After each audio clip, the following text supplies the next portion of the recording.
नमस्कार दोस्तों, स्वागत है आप सभी का नॉलेज सपोर्ट के यूट्यूब चैनल पर। आज हम आपके लिए लाए हैं सिंधु घाटी सभ्यता से कुछ महत्वपूर्ण प्रश्न जो कि आपको आगामी परीक्षाओं के लिए बहुत ही लाभदायक साबित होंगे। समय बर्बाद न करते हुए चलिए चलते अपने पहले क्वेश्चन की ओर। और पहला क्वेश्चन इस प्रकार ये रहा, किस काल में किसी भी मंदिर के अवशेष नहीं मिले हैं? ऑप्शन ए हड़प्पा काल, ऑप्शन बी बौद्ध काल, ऑप्शन सी मौर्य काल या फिर ऑप्शन डी गुप्त काल।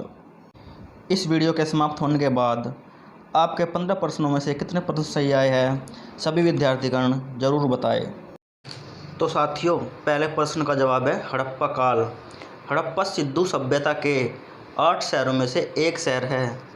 वही 8 शहर कौन कौन से हैं? पहला है हड़प्पा, मोहनजोदड़ो, चुनहुदड़ो, कालीबंगा, बनवाली, धोलावीरा, सूरकोटड़ा एवं लोथल। तो साथियों, चलते हैं अपने अगले क्वेश्चन की ओर, जो कि ये रहा, सिंधु घाटी का उत्खनन कब प्रारंभ हुआ? Option A 1922, option B 1945, option C 1939 या फिर ऑप्शन डी 1940। दोस्तों, इस क्वेश्चन का सही जवाब है 1922। सर जॉन मार्शल के निर्देशन में सन 1921 में सर्वप्रथम इस स्थल का पुनर्न्वेषण कर 1922 में उत्खनन कराया गया। सीरीज को आगे की ओर बढ़ाते हुए अपने अगले क्वेश्चन की ओर चलते हैं, जो कि इस प्रकार है, सर्वप्रथम कहाँ के निवासियों ने कपास की खेती का प्रारंभ किया? ऑप्शन ए ईरानी, ऑप्शन बी सिंधुवासी, ऑप्शन सी मेसोपोटामिया या फिर ऑप्शन डी बेबीलोन। तो साथियों, प्रश्न नंबर 3 का आंसर ऑप्शन बी सिंधुवासी है।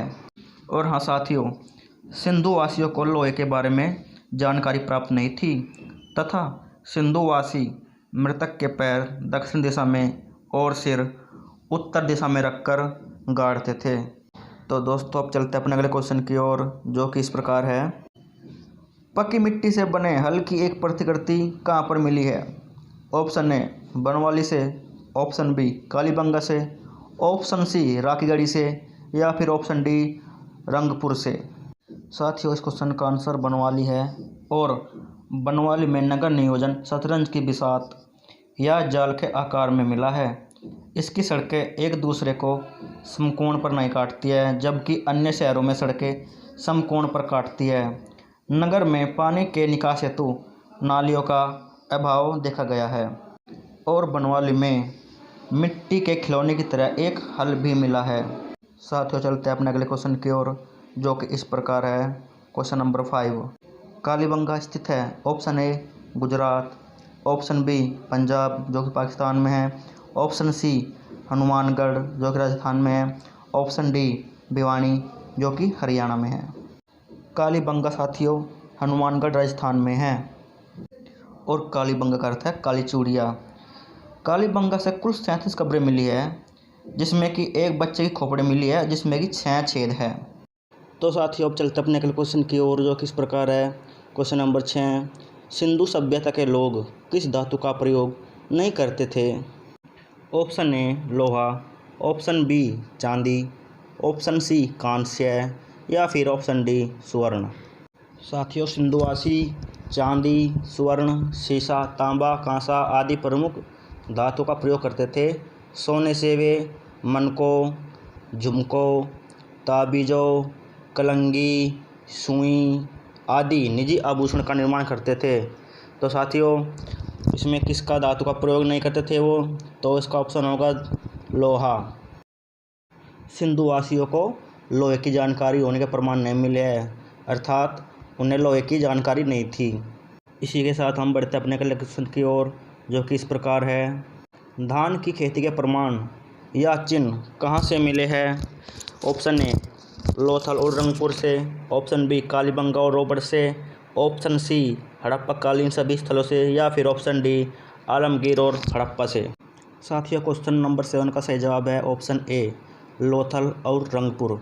साथियों, लोथल और रंगपुर जो है वो अहमदाबाद ज़िले में पड़ता है, जो कि गुजरात में है। इसके अलावा साथियों, याद रखने योग्य बात यह है कि रंगपुर की खोज 1953 से 1954 ईस्वी के बीच हुई, जो कि S.R. राव के द्वारा हुई, और लोथल की खोज 1957 ईस्वी में हुई। लेकिन दोस्तों 11वीं कक्षा के पुस्तक के अनुसार इसकी खोज 1954 ईस्वी के अनुसार मानी गई है, जो कि S.R. राव के द्वारा ही की गई है। साथियों, यदि आपको वीडियो अच्छी लग रही हो तो इसे लाइक और शेयर ज़रूर करना, उससे हमें मोटिवेशन मिलता है और हम आपके लिए ऐसे ही अच्छी और महत्वपूर्ण क्वेश्चन वाली सीरीज ऐसे ही चलाते रहेंगे। सीरीज को आगे बढ़ाते हुए चलते अपने अगले क्वेश्चन की ओर, जो कि इस प्रकार है। क्वेश्चन नंबर 8, लोथल कहाँ है? Option A Punjab, option B Gujarat, option C Uttar Pradesh या फिर ऑप्शन डी राजस्थान। साथियों, इससे पहले क्वेश्चन में आपको बताया गया है कि लोथल कहाँ है। यदि आपने इस वीडियो को अच्छी प्रकार से सुना है और देखा है और समझा है तो आप इस क्वेश्चन का जवाब हमें कमेंट बॉक्स में करके बताएंगे। और इसी के साथ चलते हैं हम अगले क्वेश्चन की ओर, जो कि इस प्रकार है। क्वेश्चन नंबर 9, निम्न में से हड़प्पा का संबंध है? ऑप्शन ए समाधान R37, ऑप्शन बी गोदी, ऑप्शन सी नर्तक की मूर्ति या फिर ऑप्शन डी जुता हुआ खेत। साथियों, इस क्वेश्चन का सही जवाब है ऑप्शन ए समाधान R37। साथियों, ये R37 क्या है? साथियों, ये R37 एक कब्र का नाम है, जो कि हड़प्पा के सामान्य नगर क्षेत्र में पूर्वी टीले के दक्षिण में एक ऐसा कब्रिस्तान मिला है जिसमें 57 कब्रें मिली है। उसी को समाधान R37 का नाम दिया गया है। तो साथियों, अब चलते अपने अगले क्वेश्चन की ओर, जो कि इस प्रकार है। निम्नलिखित में से हड़प्पा संस्कृति के किस स्थल से कब्रिस्तान के प्रमाण नहीं मिले हैं? Option A Harappa, option B Rakhigarhi, option C Ropar या फिर ऑप्शन डी मोहनजोदड़ो। तो साथियों, इस क्वेश्चन का सही जवाब क्या होगा? तो साथियों, इस क्वेश्चन का सही जवाब होगा option number D Mohenjodaro.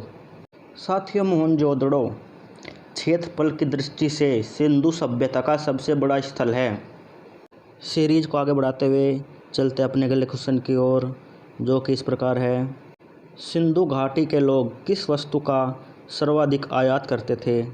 Option A धातु एवं बहुमूल्य रत्न, ऑप्शन बी गेहूँ, ऑप्शन सी वस्त्र या फिर ऑप्शन डी खाद्यान्न। इस क्वेश्चन का सही जवाब है साथियों ऑप्शन ए धातु एवं बहुमूल्य रत्न। और साथियों, शिकार करना सिंधु वासियों के मनोरंजन का प्रमुख साधन होता था। और साथियों, सिंधुवासी आवागमन के लिए यानी कि आने जाने के लिए बैलगाड़ियों का प्रयोग करते थे। अब चलते अपने अगले क्वेश्चन की ओर, जो कि इस प्रकार है। क्वेश्चन नंबर 12, निम्नलिखित में से कौन सा एक हड़प्पा का बंदरगाह है? ऑप्शन ए सिकंदरिया, option B Lothal, option C Mahasthangarh या फिर ऑप्शन डी नागपट्टनम। साथियों, इस क्वेश्चन का सही जवाब है ऑप्शन बी लोथल। और साथियों, यह लोथल साबरमती और भोगो नदी के संगम पर स्थित एक प्रसिद्ध बंदरगाह था, जहां से पश्चिमी एशिया के देशों से व्यापार होता था। इसी के साथ चलते अब अपने अगले क्वेश्चन की ओर, जो कि इस प्रकार है। युग्म समाधान का साक्ष्य कहाँ से प्राप्त हुआ है? ऑप्शन ए मोहनजोदड़ो से, ऑप्शन बी हड़प्पा से, ऑप्शन सी लोथल से या फिर ऑप्शन डी रंगपुर से। साथियों, इस क्वेश्चन का सही जवाब है ऑप्शन सी लोथल से। और साथियों, लोथल से कुल 20 कब्रें मिली है, जिसमें कि एक कब्र में मानव के साथ बकरे का कंकाल भी मिला है और 3 कब्रों में दो शवों यानी कि स्त्री और पुरुष के युग्म समाधान भी मिले हैं। क्लास को आगे बढ़ाते हुए चलते हैं अपने अगले क्वेश्चन की ओर, जो कि इस प्रकार है। सिंधु घाटी की सभ्यता की अधिकतर मोहरें किससे निर्मित है? ऑप्शन ए पक्की मिट्टी से, ऑप्शन बी प्रकांचित वस्तु से, ऑप्शन सी अकीक से या फिर ऑप्शन डी सेल खड़ी से। साथियों इस क्वेश्चन का सही जवाब है ऑप्शन डी, सेली खड़ी से। अब चलते हैं अपने अगले क्वेश्चन की ओर, जो कि इस प्रकार है। ग्रेट बाथ के उत्खनन का स्थान कौन सा है? Option A Lothal, option B Harappa, option C Mohenjodaro या फिर ऑप्शन डी अंतर्जिखेड़ा। साथियों जैसे कि आप सभी जानते हैं ग्रेट बाथ यानी कि विशाल स्नानागार कहाँ पर मिला है, तो साथियों ग्रेट बाथ मिला है ऑप्शन सी मोहनजोदड़ो से। साथियों इस विशाल स्नानागार की लंबाई 54 मीटर तथा चौड़ाई 33 मीटर थी। इसके चारों ओर बरामदे व स्नान के लिए चबूतरे बने हुए थे। इस स्नानागार की फर्श पक्की ईंटों की बनी हुई थी तथा जल कुंड के पेंदे को डामर द्वारा जलरोधी बनाया गया था। इसी क्वेश्चन के साथ हम आपसे विदा लेते हैं, और यदि आपको ये वीडियो अच्छी लगे तो आप इसको लाइक और शेयर ज़रूर कीजिए, जिससे कि हमें मोटिवेशन मिले और हम आपके लिए अच्छी वीडियो लाए। सभी का धन्यवाद।